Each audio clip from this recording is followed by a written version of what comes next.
not really as important for our purposes of this class. They're going to be a little outside of our scope. We're going to look at the more basics of crustal deformation. All right. So in general, deformation is the term that refers to any and all changes in the shape or position of a rock body that is exposed to stress. So when a rock is exposed to stress, the rock responds in some way. Typically, this stress will occur at plate boundaries because that is where motion is happening. So that's where rocks are being pushed together, pulled apart, grinding past each other. That's where they're going to exhibit all of this stress. Rock and geologic structures are features that result from forces generated by the interactions of tectonic plates. So if we're looking at rock structures or geologic structures, it's going to include things like folds, faults, and joints. And it can also include things like foliation and rock cleavage, which we kind of already talked about with metamorphism. So right now we're going to be focusing more tonight on folds and faults.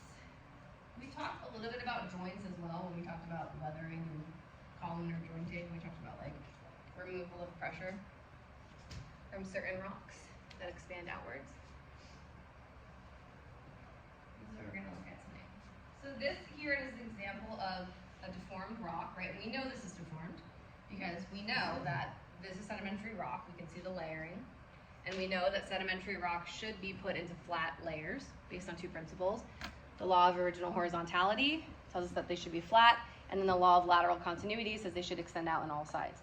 So since these are not in that orientation, it tells us something happened to them after their deposition. So this sedimentary strata has been pretty severely deformed, in this instance creating some folding here and a fault here. So an actual breakage of the rock where the stress was stronger than the rock, and in locations where the stress did not exceed the strength of the rocks just folded in response. So we're going to look at how to recognize these and what they tell us about a tectonic setting of an area. All right, so we said that stress is going to be responsible for deformation. So how can we define stress? Stress is going to be any force that acts upon rocks. It could push it, pull it, squeeze it, whatever it might be. There's different types of stress. When the stresses act on the rock exceed the strength, it's going to deform the rock. All right, so if we have pressure applied in all directions uniformly, we talked about this a little bit when we talked about burial metamorphism and lithification of sediments. We call it confining pressure. This is when you have like overlying rock or something on top of you that's squeezing you in all directions. Typically, it's going to deform a packet of sediments by changing the size without really changing the shape that much. It's just going to shrink it down into a smaller package of what it initially was. Confining pressure, we mentioned before, is analogous to water pressure, so it's going to squeeze in equally from all sides. Unequal stress is what is applied in different directions, and it's known as differential stress. So there are three types of differential stress that we're going to discuss. Compressional. If you hear the word compression, you probably have, some context for that in your brain. Compression shorts or compression clothing or socks, whatever. It's like a squeezing, right? Compression is a squeezing force. So it's going to shorten in one direction and lengthen in the other, like a vice grip. You're squeezing everything together. Tension, you've probably heard of that term as well. Sometimes we talk about tension like being tense, but sometimes we say like, okay, if we're rock climbing or something and there's a lot of slack on our rope, we might say, oh, like, can you put some tension on this rope? I need it to be tighter.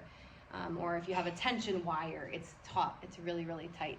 So tension is a pulling stress. You pull two things apart and it creates tension in the center. And then the last one is shearing stress. This is what's going to occur at transform plate boundaries. This is the stress that happens when you move like side to side. We talked about this way back in the beginning of the term when we talked about plate tectonics. We said like if you took a deck of cards and kind of slide the top away from the bottom, that's sort of an example of shearing stress. It's like a side-to-side stress. All right, so those are just the definitions I just gave you. Compressional stress squeezes a rock, so it's going to shorten it in the direction that the more pressure is being applied. It's going to lengthen out in the other direction. So here we have it. Squeezing the rocks together, they're going to lengthen out in this direction. Tension is a pulling stress, so it's going to stretch the rocks and thin them out. And then shearing stress is where you have this sort of sliding and tearing because they're going in two opposite directions. Just like what we talked about a second ago. All right, yes? So is shearing the same as like when shearing the plane where it's along the z-axis? When you what? Like when shear on a plane, the same type of force? Where it's Yeah, because it's like running parallel and then it's creating force in that direction. So yes, same general idea. Anywhere you're shearing something, you're kind of like running alongside of it. Now, we know these three definitions. On your exam, you're definitely going to be tested on like the three definitions of these types of stress. Also, what did we just say? Compression is the squeezing stress. Look at these arrows. Oh my gosh, my markers are always dying. I say, look at this, and then I show you nothing. Always at the worst times. I'm going to bring a whole handful and see if any of them work. I should just throw out those other ones. Okay, so looking at these arrows coming together, moving apart. Do these look familiar? In what other context have we seen these arrows? Plate boundaries, exactly. So we can assign a different type of stress to each type of plate boundary. Compression is going to be found at convergent boundaries because it's a squeezing stress when rocks come together. This is a convergent boundary, right? They come together. Tension is a pulling stress. It's at divergent boundaries. And then shear stress is going to be at a transform fault boundary. So we're going to, on your exam, you'll be asked, okay, which one is associated with which? You should know that. We're going to look at that again later. So if you didn't get that down right now, that's okay. Now, strain is the initial sort of effect of stress on a rock. First, you're going to strain the rock. And this can cause a change in shape. So here we have, again, an example with like a deck of playing cards. If you had a picture on the playing cards or like in a book or something, and you move the pages, it's going to offset the picture. It's going to deform it a little bit. Here's a nice, beautiful trilobite fossil. Hopefully we recognize this little guy from the Paleozoic era. This one's head is not really that visible, but you see his nice three-lobed body, and you can see that he's been deformed. He wasn't normally like blurry like this. He got blurry because he used to be a nice, beautiful fossil, well preserved in this rock, and then this rock got deformed a little bit. It's like if you made a nice little model out of Play-Doh and then somebody squished it. You can still sort of see what it is, but it got a little bit deformed. And a little contrasted, like a slinky. Yeah, he actually got kind of stretched out. It was like a little blurry. All right, now when it comes to deformation itself, there's a couple different types. There's elastic, ductile, and brittle. So elastic deformation, again, we talked about the elastic rebound hypothesis with earthquakes, or elastic deformation. So this is when the rock returns to nearly its original size and shape after the stress is removed. So again, analogous to like pulling on a rubber band, you let go, it goes back to its original shape. You bend a limber stick, you let go, it goes back to where it was. Right? It like shakes a little and then it gets back to its original spot. If stress is applied gradually, then rocks can initially form elastically. Once you surpass the elastic limit, then the rock is either going to bend in a process called ductile deformation, or it's going to completely snap in a process of brittle deformation. Ductile deformation is going to bend rocks into the folded patterns we observed in the first slide, or first couple slides. Brittle rocks, or brittle deformation, is going to break the rocks, causing faulting. If you had to hypothesize, under which types of temperature and pressure conditions would you anticipate ductile deformation versus brittle? Yeah, Chris? I'd say ductile is hotter conditions and brittle is in colder. Perfect. Hotter conditions, rock is going to be a little bit softer. It's going to be a little bit more malleable. It's not melted, but it's just a little bit easier to work with, so it's going to be more likely to bend than to break. Under higher pressure conditions, rocks are going to be more likely to bend than to break. When you're under low temperature, low pressure conditions, rocks are a lot more brittle. This example, I like to provide examples that I think can be analogous to your everyday life. The best one I can think of this is think of like spaghetti. Uncooked spaghetti is brittle deformation. You go like this, it's going to snap. Sometimes a piece of it flies across the room.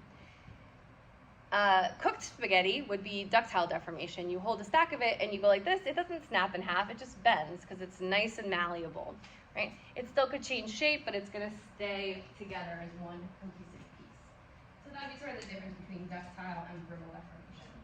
This would be an example of ductile deformation. We see the folds within that rock there. Some type of igneous rock, metamorphic rock. Okay, so temperature and pressure are going to affect rock strength. Higher temperature rocks tend to deform by ductile deformation, whereas cooler ones tend to deform by brittle deformation. Confining pressure is going to squeeze rocks, making them stronger and harder to break, therefore increasing the likelihood of ductile deformation.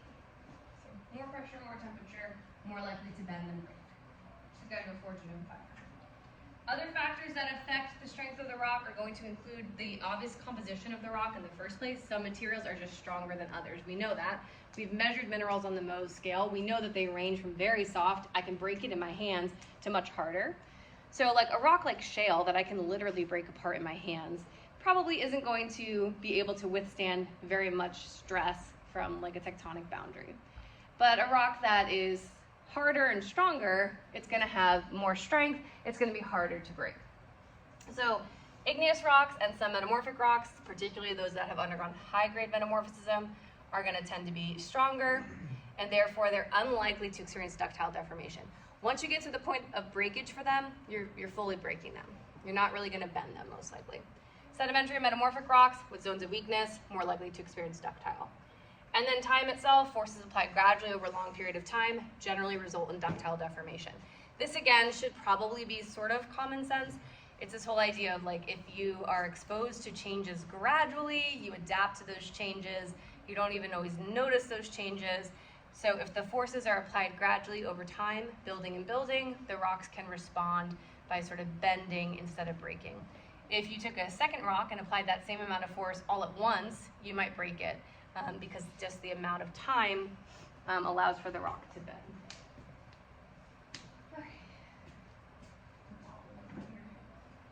Okay, so most rocks themselves are going to exhibit brittle behavior closer to the surface of the earth because that's where temperature and pressure conditions are lower. Joints are cracks in the rocks resulting from the rock being stretched and pulled apart. Faults are fractures in the rocks where rocks on one side of the fault are displaced relative to rocks on the other side. And then folds are evidence that rocks can bend without breaking, usually the result of high temperature, pressure, ductile environments. All right, so here we have some examples of different faults that are formed at different tectonic settings based on these different types of stress. So here we have a convergent boundary. It's not written on here, but you should recognize it again from those arrows coming together. At shallow depth, where we have brittle deformation, it's going to result in something known as reverse faulting, or sometimes thrust faulting, depending on the angle of movement. But for our purposes, if you say reverse or thrust, I'd accept either. If there is higher temperature, higher pressure conditions, the rocks might fold instead of breaking. So again, if you want to like take a picture of this image or try to copy it down, this would be a good thing to study for your exam. I'm telling you, you will definitely be asked these exact questions. Shown a picture of a fault and said, what kind of boundary is this? Which type of stress is associated? What type of fault is this? So you need to make sure you have these memorized. First step you'll need to do is be able to recognize the kind of fault based on the image and then know which things go with which. Because if you identify the fault correctly but you forget which boundary it's associated with, you're going to get half the question wrong. So make sure you know these. The next one is going to be a divergent boundary. We have plates being pulled apart. When they are, the rocks in the center tend to slip down in what we call a normal fault. There's actually two normal faults in this image, and again, we're going to look at them more closely. If there were more ductile environments, it would just stretch and thin the rocks out. And then we have a transform boundary, which is going to result in shearing stress. And it's going to create something known as a strike slip fault, or if it's just going to have shearing of the rocks in a more ductile environment. So make sure you get those guys down. And we're going to talk through how to recognize all these faults and the different types of names for them as well. Okay, so before we get to the faults, we're going to talk about folds first. Now again, like I told you, I'm not going to be super concerned about you knowing like all of the nitty-gritty details about folds. There's only a couple things I want you to know. for the purposes of this course. Most folds are going to result when compressional stress shortens and thickens the crust. The rock layer is bent around an imaginary axis. So you're gonna see where the rocks sort of fold around, and that's known as the hinge line. It can be horizontal or it can be inclined, depending on how much stress is applied and the force of the stress on each side. The axial plane is the surface that connects all of the hinge lines within the folded strata. I'm not super concerned that you know this vocabulary. What I want you to be able to do is to recognize a fold and tell me what kind of fold it is. There's two major types of fold. This is showing you the hinge line and the axial plane and how they're all connected. So the two types of folds that we're gonna be expected to know for this course are anticlines and synclines. Anticlines are upfolded or arched sedimentary layers. In an anticline, the oldest sedimentary strata are going to be at the center, because remember that originally the layers were oldest on the bottom. So when you squish all the layers together and make these folds, in the anticline, the upward facing fold right here, the oldest are going to be here, and the youngest are on top. Now in synclines, this is the syncline, it's the one going down. This is going to be the youngest here at the middle, and then the oldest is going to be kind of at the bottom. So if we look at the center of the fold, the youngest will be there for the syncline, the oldest will be for the anticline. Ways that you can remember which are which. A lot of times people say the anticline, it kind of looks like a capital letter A. So if you can draw the letter A, that's what an anticline looks like. And then one of my students once came up with synclines are like sinking down into the ground. So if that helps you remember it, by all means. One of my 9th graders came up with that one. So anticlines point up, synclines point down. Depending on their orientation, they can either be symmetrical or asymmetrical. Sometimes if the orientation of the folds is really intensely asymmetrical, it can actually result in something called a recumbent fold, where the folds are overturned, so almost completely upside down. And then you can also have plunging folds if the axis penetrates the ground itself. Again, I'm not too concerned that you know all of those. You just need to be able to recognize the anticlines and synclines. So if we look at this next image, you'll see some of the anticlines and synclines. So you can see a symmetrical, an asymmetrical, and then an overturned fold. So this one's pretty easy to see. Okay, youngest layers on the top, oldest layers on the bottom. Here in the syncline, youngest are in the center, oldest are down here in the bottom. Here we have this overturned fold. So this is still an anticline, right? It's like an A, it's just on its side. And so my oldest strata are still gonna be in the center. Now, if we were looking at this from like a cross-section view, imagine we looked at it just like this. You know, you might initially think, oh, these are my oldest layers because they're on the bottom, but they're not, right? Whatever's in the center here is the oldest because of the fact that this is deformed sedimentary strata. When we talk about the law of superposition, it only applies to undeformed sedimentary strata, layers that are put the way they're supposed to be. If they later get, you know, flipped upside down, then obviously that rule doesn't apply anymore. So make sure you're aware what kind of strata you're looking at when determining ages in a cross-section. It kind of looks like the last form of strata was like formed out of like a water formation or something. Yeah, as it looks, I can see what you're saying. It has a wave-ish appearance. Yeah. It was definitely formed through deformation after its placement, but it could, yes, has sort of a wave-like appearance. We're going to ignore some of this. We're going to ignore some of this because that's not so important for us. We're going to skip through to faults. All right, so faults themselves are fractures in rocks along which displacement has occurred. Now, we talked about these at length with earthquakes on Monday. Faults are where earthquakes propagate. You start with a crack on of the rock, and then it, you know, spreads out from that central point, the hypocenter or the focus. Sudden movements along the fault are the cause of most earthquakes. Fault orientation is described by two characteristics, strike and dip. So strike is the direction of horizontal motion, and dip is the direction of vertical motion. So when you are looking at a fault, you're probably either looking at a dip-slip fault, which is going to be characterized by primarily vertical motion, or a strike-slip fault, which is going to be characterized by lateral or horizontal motion. You also have what are called oblique slip faults, which is a combination of both. Truthfully, most faults are going to be a combination of both. But for the purposes of simplicity in this class, we're going to look at dip slip faults and strike slip faults, and we're going to kind of just assume all the faults we see are either dip slip or strike slip. We're going to kind of ignore oblique slip, even though most of them truly are, because we're not going to get into the nitty-gritty of measuring fault angles or anything like that. All right, so let's start with dip slip faults. Dip slip faults are going to have up and down motion of rock along the fault plane. And there's two types of dip slip faults. The first we're going to look at is called the normal fault. And then we'll look at the reverse fault. So when you are identifying a dip slip fault, you're going to see a crack in rock. Soldier. This one's dead, yep. You're going to see a crack in the rock. And you're going to be able to tell that a fault is there because we know layers are going to be displaced. So like layer 1 over here is going to continue down there. Layer 2 here is going to continue over here. Layer 3 here is going to be down here. So they're not going to be lined up with one another anymore. So now when you are looking at a fault, you have to decide what unit of block you are looking at. Because one of these is called the footwall and the other is called the hanging wall. And the way in which we define a normal dip slip fault from a reverse dip slip fault is the direction in which the hanging wall moves. So in some instances the hanging wall will move up, that's a reverse fault. In other instances the hanging wall slips down, that's a normal fault.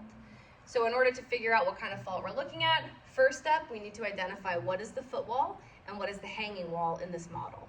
Once we know, we can figure out which direction the hanging wall has moved relative to the footwall, and then we can figure out which type of fault it is. So in this example here, this is a normal fault. This is the hanging wall, and this is the footwall. There's a couple of ways that you can sort of identify the hanging and footwall. Some people say that the footwall looks like a foot. So if you're like, okay, here's my guy, and that's definitely how I always draw feet, is just like this. There's his foot over there, and there's his other shoe over there. So hanging walls, or foot walls kind of look like feet. They have a wider base than a top. So I'm gonna know, okay, that's the foot wall, and then the other one's the hanging wall. The way I learned it and what makes sense in my brain, which I'm not gonna say is normal, because I'm fairly certain my brain is not normal, but what I learned in college is that if you imagine yourself as a tiny little speck of a human being, and you climb inside this fault right here on the board, what side is going to be underneath your feet? So I envision myself standing right here inside this crack. What side is under my feet? This side on the left is underneath my feet. So that's my foot wall, the thing that's slanted underneath me. Now as I'm standing inside this crack in the rock, it's probably going to be really dark, and I have a lantern to give me light, but like I need to use my hands for geology stuff. So I'm going to hang up my lantern on the wall, as any good geologist would. Where am I going to hang it up? I'm going to hang it up overhead. Right here is where I'm going to put my lantern. That's a lantern. That's my hanging wall. Hung it up right over my head. So if you do that, you'll be able to identify where's the footwall, where's the hanging wall. Once you know, okay, hanging wall moves down, definition of a normal fault. If the hanging wall has popped up over, that would be the definition of a reverse fault. So this is definitely something that takes some practice, so we're going to practice tonight. Like there's the same image I showed you. So on the left-hand side, they have an image of sedimentary strata. Now the fault itself is not really that angled. It's not vertical, but it's not quite as angled as the one I drew. So looking at these, it's kind of hard to tell which one's wider on the bottom. This one still is, but not by much. I can definitely see that the fault has occurred for two reasons. I can see the crack itself. They've provided these nice directional arrows. I don't even need those. I can see this layer of rock right here that I know, based on the law of lateral continuity, should be continuing straight across. So the fact that it actually continues down here tells me displacement has occurred. I don't need to see arrows to know that. I should be able to start to recognize that. So seeing that this layer is offset, I know that something has happened to these layers after their deposition. Since I know this is my footwall and this is my hanging wall, I know that this is a normal fault. The hanging wall has slipped down in relation to the footwall, making this a normal fault. Chris, you had a question? Yeah, so if we were going to determine like what ratio of dip to to normal, would that be kind of like measuring translations on a graph and like seeing how they? Are you talking about like angle of inclination, or like what do you mean? Yeah, so like you'll be measuring like how far down and across, and then seeing the difference between the two. Yeah, basically, you would measure just this, like what the angle of this line is, and then how much displacement has occurred. So now in the image on the right-hand side, we have the opposite being true, right? In this one, my guy is here. The footwall is still on the left. Personally, I tend to draw footwalls on the left-hand side. They're not obviously always on the left-hand side. So don't just like assume, oh, the left is the footwall. It's not always the case. Sometimes the footwall is on the right-hand side. In all these examples, it happens to be on the left. This guy's standing inside the crack. Footwall's over here underneath his feet. He's hanging up his lantern like a good geologist right here overhead. He's got his helmet on and everything. All right, so we know footwall, hanging wall. What's the direction of motion here? Let's focus in on this pink layer right here. It's pretty easy to identify. Oh, it doesn't continue across. Now it's up here. Hanging wall has moved up in relation to the footwall. This is a reverse fault. So that's what you need to be able to recognize before your exam on Wednesday. And the more we practice it, the easier it will become, and then soon you'll just instantaneously recognize the faults for all the times that you're out and someone says, oh man, I saw a fault today and I didn't know what kind it was. You're like, oh, normal fault, obviously. So it'll be super, super handy in your daily life. I'm so certain of it. All right, so this is just to kind of sum up what they are. Normal faults are characterized by the hanging wall moving down relative to the footwall. They are associated with tensional stress. So again, if you think back to that image we looked at, which we'll look at again, when the rocks start to thin out, that center block, the hanging wall, slips down in relation to the 2 footwalls on either side. That's where normal faults are going to form. So that's going to be at divergent boundaries. That's where we're going to find our normal faults. Then we are going to have, here's an example. So in this case, footwall is still over on the left. You see that the hanging wall has slipped down in relation.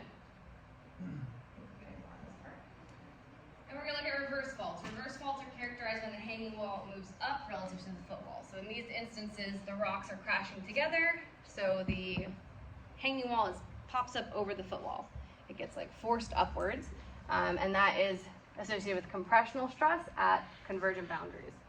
Thrust faults are when you have an angle less than 45 degrees, so the overlying plate moves almost horizontally. So we did talk about like megathrust earthquakes. They're going to occur when you have a thrust fault typically occurring. But again, for our purposes, if you say reverse or thrust, it's fine. We're not going to measure out any angles of inclination, so we're not super concerned for this class.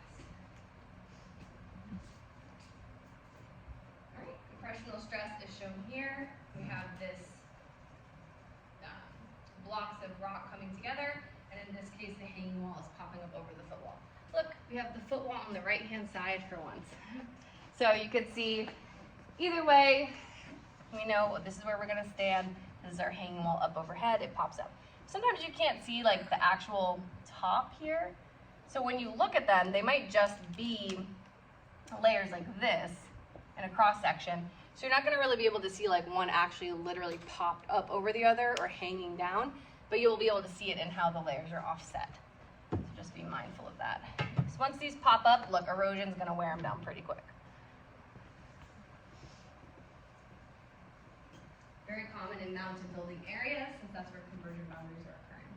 And this is starting showing thrust faults again, or just kind of convolute reverse. All right, and the last type of fault that we have is the strike slip fault. So we went over dip slip. You need to know dip slip fault, and if you're told what kind of fault, okay, is it a reverse or a normal? You can't just say dip slip because there's 2 options. Strike slip faults themselves are characterized by displacement that's horizontal and parallel to the strike of the fault. So there are 2 kinds of strike slip faults. There's what is called a right lateral strike slip fault, and there's what is called a left lateral strike slip fault. And the way in which you determine them is like this. Okay, maybe Carlos and I are perfectly aligned across a fault line. And then all of a sudden, the ground starts to shift. So now I move over here. Okay, Carlos, in your perspective, which direction have I moved? To the left or to the right? To my left. To the left, right? And you've moved off to my left. So we are now across a left lateral fault, a left lateral strike slip fault. Now, truthfully, I did travel to the right, but because we're looking across the fault, I appear to have moved to the left, so I'm a left lateral fault. if I move the other direction, so now he appears off to my right-hand side and I appear off to his right-hand side, this would be a right lateral strike slip fault. So the way in which you determine whether it's right or left lateral is just through the perspective, looking across the fault, which direction did stuff get offset. If it got offset to the right, it's right lateral. If it got offset to the left, it's left lateral. And that's it. And it will be the same because you're both looking at it from across the fault. So no matter what side you're on, it will be the same. It will be right or left across. All right, so that's how we determine it. So when you're asked to identify a fault, if it's a straight slip, try to tell me, is it right lateral or left lateral straight slip fault? All right, in this one here, we have the San Andreas, very famous straight slip fault. And here we see that there's some offset here. If I was standing here at this river, my little person, I'm looking across, oh no, now the river is all the way off to my right-hand side. If I were standing on this side looking, oh no, it's off to my right-hand side. So this would be a right lateral strike slip fault. In this example up top.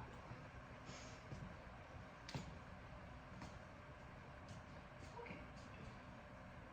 Large strike slip faults themselves can cut through crust to accommodate plate motion, and in that instance we call them transform faults, but really either one's fine. Most continental transform faults are going to have zones of roughly parallel fracture, like we have in the San Andreas. Then, like I told you, oblique slip faults are going to have some combination of dip and strike, and they are the most common. So we know in our minds that truly most faults are going to exhibit both motions, but for simplicity, we're just going to pretend it's one or the other, straight slip or dip slip. All right, this we know. Faults and earthquakes. Sudden displacement along a fault can produce an earthquake. Some of our most destructive occur along strike slip faults because, you know, they're big and there's a lot of motion. That's like the San Andreas and in Haiti as well. And then our biggest earthquakes that are very rare come from our megathrust faults at subduction zones typically. We've seen some of the different damages that can be created from an earthquake, like we have here in Haiti. Now, there's another vocab term, fault scarps. This is vertical displacement along faults producing cliffs that are known as fault scarps. So the scarp is like the visual face of the cliff that you can observe. So if this area used to be flat, and then during this faulting event, this section shifted down and this shifted up in relation. So now this exposed face, that's our fault scarp. Just the piece of ground that we can now see because it got thrust up from underneath, or the rest of it slipped down. And there's also something called slick insides. This is on some fault surfaces. Rocks can become highly polished and striated because of the fact that they're just getting like polished as the rocks grind past each other. So it creates these like really smooth rocks that are called slick insides. Joints we've talked about, fractures in a rock where there's been no rock movement. So joints are going to occur when you have like the release of pressure, there's some sort of brittle failure in the rock. So we talked about it with weathering a little bit. We talked about columnar jointing and exfoliation and some of the ways in which we can create joints there. A lot of times pressure gets removed and then the rocks joint, and there's no actual motion of rock, it's just the rocks are breaking and creating these cracks. So that's the main difference between faults and joints.